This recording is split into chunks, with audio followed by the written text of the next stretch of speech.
One Delhi. मैं हूं आपके साथ आयशा। आइए नजर डालते हैं। प्रधानमंत्री नरेंद्र मोदी की लोकप्रियता का डंका वैश्विक स्तर पर जोर शोर से बज रहा है। ब्राजील दौरे के दौरान उन्हें एक और सम्मान से सम्मानित किया गया है।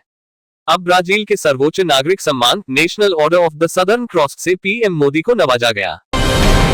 दिल्ली की डीटीसी और क्लस्टर बसों में चलने वाली गुलाबी टिकट के साथ अब स्मार्ट कार्ड भी आने वाले हैं। आम आदमी पार्टी सरकार द्वारा शुरू की गई इस योजना के तहत दिल्ली की महिलाओं को डीटीसी और क्लस्टर बसों में मुफ्त यात्रा के लिए गुलाबी टिकट दी जाती थी। अब बीजेपी सरकार ने सहेली स्मार्ट कार्ड को लॉन्च करने का फैसला किया है। दिल्ली भाजपा ने राष्ट्रीय राजधानी के कमानी ऑडिटोरियम में जनसंघ के संस्थापक और पूर्व केंद्रीय मंत्री डॉक्टर श्यामा प्रसाद मुखर्जी के जीवन और दर्शन पर आधारित राष्ट्रवाद के आदिपुरुष नामक नाटक का मंचन किया। दिल्ली में न्यूनतम तापमान 26.4 डिग्री सेल्सियस दर्ज किया गया और मौसम विभाग ने मध्यम स्तर की बारिश होने का अनुमान जताया। साथ ही वायु गुणवत्ता संतोषजनक श्रेणी में दर्ज की गई। सापेक्ष आर्द्रता 81% रही और अधिकतम तापमान 34 डिग्री सेल्सियस रहने की संभावना है।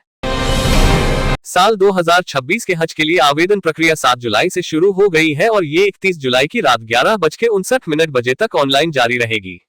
आवेदन करने वाले के पास मशीन रीडेबल भारतीय पासपोर्ट होना आवश्यक है, जो कम से कम 31 दिसंबर 2026 तक वैध हो।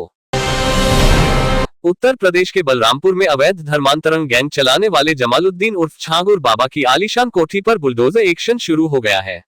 ये कोठी अवैध तरीके से बनाई गई थी।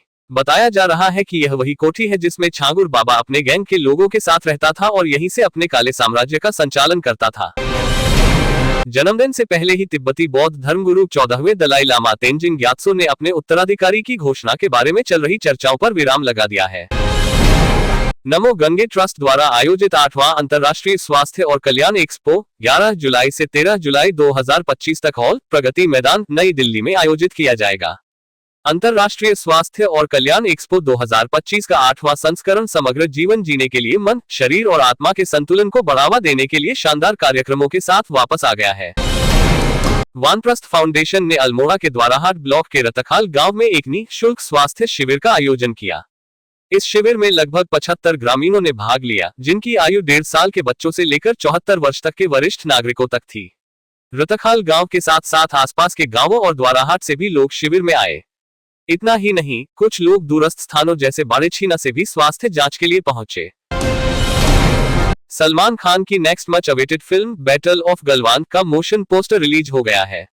एक्टर ने अपने इंस्टाग्राम पर मोशन पोस्टर को शेयर करते हुए कैप्शन में गलवान वैली लिखा है।